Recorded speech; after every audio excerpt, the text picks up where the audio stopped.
In the summer of 2005, a modest house in the Brazilian city of Fortaleza became the center of an extraordinary plot.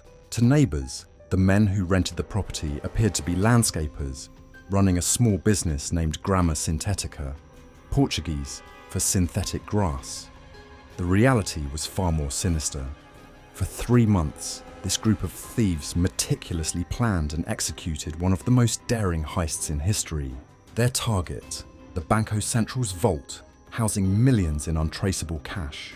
The operation began with a feat of engineering rarely seen in the world of crime. From the rented house, the gang dug a tunnel stretching 78 meters, nearly the length of a football field, directly under 2 city blocks to the bank's reinforced vault. The tunnel was a masterpiece of planning and construction, complete with wooden supports, plastic lining to prevent soil collapse, electric lights, and even a ventilation system to ensure the robbers could work underground for hours at a time. The precision and sophistication of this tunnel rivaled those used in professional mining operations. Despite the scale of their work, the gang managed to stay under the radar. The house, used as their base, had its windows covered to hide the activity inside. Trucks regularly came and went, removing soil from the excavation, but they raised little suspicion. To onlookers, the operation appeared legitimate, a testament to the gang's meticulous planning and ability to blend in. What no one knew was that each shovel of dirt brought them closer to one of the biggest bank robberies in history. The breakthrough came on the weekend of August 6, 2005, when the gang finally breached the vault of the Banco Central. Timing was critical. Banks are closed on weekends, giving the thieves uninterrupted access. Inside the vault, the robbers encountered an astonishing sight: stacks upon stacks of Brazilian reais, totaling 160 million.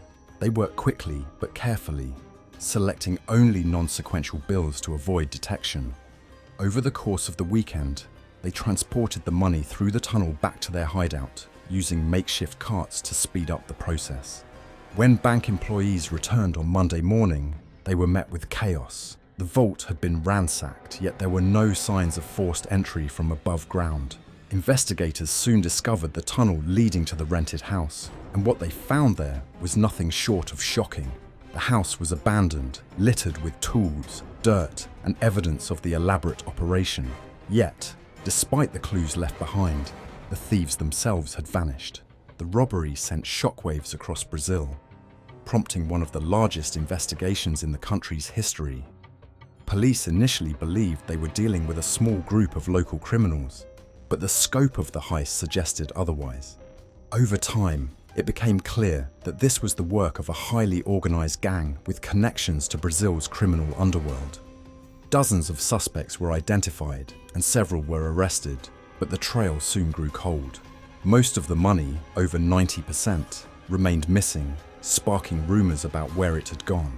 As the investigation progressed, a darker side of the heist emerged.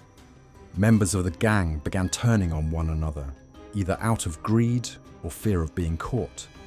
At least 8 people connected to the robbery were killed in the years that followed, including key suspects who might have revealed the gang's secrets. These murders added another layer of mystery to the case, as authorities struggled to determine whether the killings were revenge, silencing, or simple paranoia among the thieves. The Banco Central heist also exposed significant flaws in Brazil's banking security. For all its reinforced walls and advanced systems, the bank had been completely bypassed by criminals who exploited weaknesses below ground. In response, banks across the country increased their security measures, particularly against tunneling threats. Yet, despite these changes, the heist remains a symbol of how ingenuity and determination can overcome even the most robust defenses. The legacy of the Banco Central robbery is as much about what remains unknown as what has been uncovered. The mastermind behind the plot was never definitively identified, though several suspects were considered. The fate of the missing millions also remains a point of fascination. Some believe the money was laundered through Brazil's black market, while others think it was hidden abroad. To this day, investigators and amateur sleuths alike continue to speculate about where the cash might be and who might still be living off its spoils. This heist is not just a tale of theft, but a study in human ambition and the lengths people will go to achieve their goals. From the meticulous planning to the bitter betrayals that followed, the Banco Central robbery is a story of brilliance and hubris in equal measure.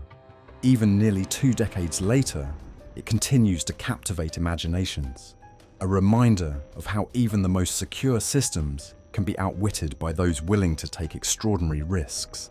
The thieves may have vanished, but their story lives on, cementing their place in the annals of criminal history.